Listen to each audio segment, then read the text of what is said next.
great time to call, 866-34-TRUTH. Let's go to Iowa. Josh, welcome to the Line of Fire. Hello, Dr. Brown. Before I get to my question, I just want to say I love you and I've been blessed by your ministry time and time again. Thank you, sir. Yeah. So my question's a little loaded, so I'm going to try to answer it in the quickest and most concise way I can. Sure. So basically, there's lots of old or new early Christian writing in the 1st and 2nd century. And so I guess my question is, obviously we don't hold those as authoritative. They don't hold a candlestick to the Bible. But I guess I'm wondering if we see consensus amongst the early Christians, and then we also see it in the Bible, like it could be interpreted that way. And it's opposite, like it's not the same as our theology. Could it be possible that I'm not holding the apostolic faith, the faith once and all handed down to the saints, like in Jude 3? Okay, I'm not entirely sure I understand the question. Are you saying that if there are writings from early church leaders that you differ with today, that you are not in harmony with, but as far as you're concerned, you believe what's in the Bible, but these early writings seem to say something different? Perhaps they're right and you're misinterpreting the Bible. Is that what you're asking? Yeah, like let's say I was a Calvinist. Yeah. You can't find support for Calvinism for several centuries until Augustine. So are you getting it right? Okay. So here, it's a wonderful question. I just want to make sure I rightly understood it. Catholics would argue that the church traditions support them. The Orthodox, Greek and Russian Orthodox would argue that the church traditions support them. Others would say, well, see, that's what the church got wrong, and Augustine recovered things. Or I would say that you take very seriously what the disciples of the apostles had to say, right? You take very seriously, for example, Polycarp being a disciple of the apostle John.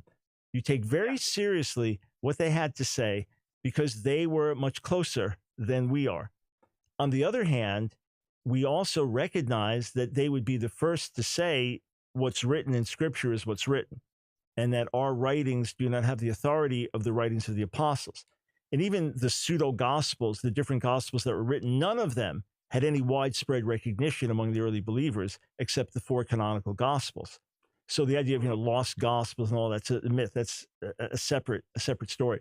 However, I would say as a Messianic Jew that some of the things Paul warned about in terms of despising the branches or being arrogant against the branches that were cut off, that starts to happen pretty quickly, to the point that even though we see Jewish believers living the way Paul and Peter and the apostles lived as Jewish believers, and you see it, up through the time of Jerome and even after, that these were largely misunderstood, that the Jewish believers who held to Orthodox Christology and things like that, they were misunderstood.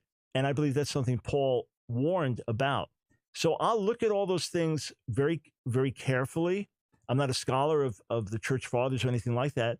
I take it seriously, but ultimately I recognize there are different views, there are different expressions, things work themselves out. Remember, this is a brand new movement, right? And now it's been released into brand new territory with a flood of people coming in. So I'm going to look at them. I'm going to learn from them. I'm going to see where they have an insight that can challenge me. But ultimately, I've got to go back to the consistent testimony of Scripture. All right. Thank you. Sure thing. And Josh, I just want to see if I can find this.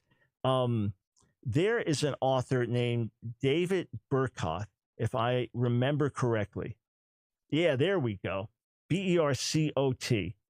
And he has a number of books about how the early Christians lived.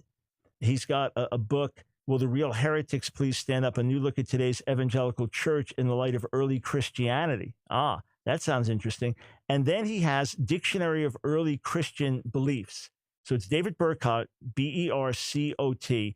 I would highly recommend getting that because he breaks things down systematically, and you get your different subjects, right? Will the Real Heretics Please Stand Up? One book, the other, a Dictionary of Early Christian Beliefs. So he breaks them down point by point by point. So you can see, all right, we don't have much here. Or, wow, we got like 30 quotes and they all seem to see things and do things the same way. So by all means, check that out. I think you'll find it helpful. All right, 866.